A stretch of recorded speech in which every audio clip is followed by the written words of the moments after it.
In most cases, I think they're responding to a dodgy caricature of my essay and not the actual essay itself. Any objective observer, indeed anyone who knows me, would see that I'm not repudiating Hawke and Keating. I'm embracing that reforming spirit. I'm not turning my back on markets. I call them in the essay a powerful and a positive tool.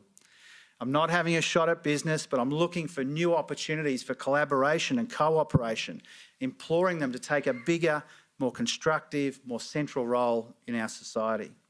I'm not saying investor returns should be compromised. I'm saying here's a way to maximise them. I'm not calling for the return of some clapped-out ideological model from the 1950s. My essay is a throw forward, not a throwback. In fact, the ideas in the essay are not especially controversial. They align well with the modern supply-side economics being pursued by my friend Janet Yellen in the United States. And Martin Wolf of the Financial Times has just published a whole book last week on how the problems in our democracies and in our economies are intrinsically linked.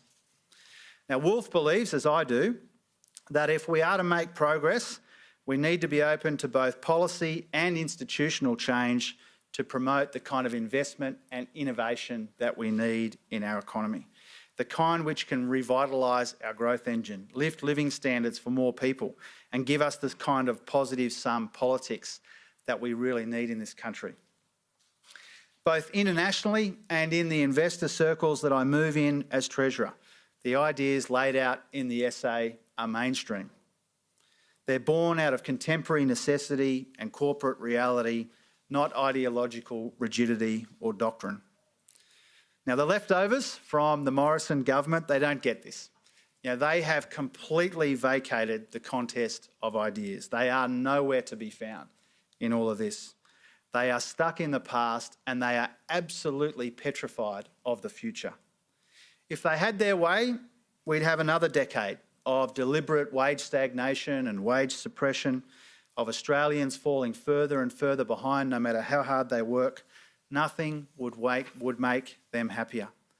But I hope that we're showing that there is a better way in the fight against inflation and in the battle of ideas at the same time.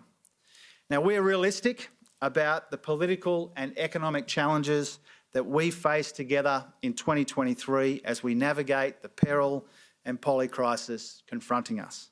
But we are optimistic as well. I'm optimistic about the future. I'm optimistic that we can find a place for real people and real communities in an unfolding story of national economic success, which is true to our values and in ways which strengthens our society and strengthens our democracy at the same time. And I believe in this defining decade, nothing could be more important than that.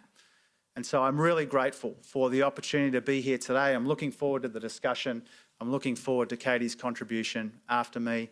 And I really appreciate the interest that so many of you have shown in some of the ideas I've been putting forward in recent times. Thanks very much. There we go. Jim Chalmers speaking at the Chifley Conference in Canberra. Anthony Albanese spoke earlier today there at the National Press Club in Canberra, talking up the Indigenous voice to Parliament. A number of senior Labor figures are at that conference ahead of the federal parliamentary sitting week this week.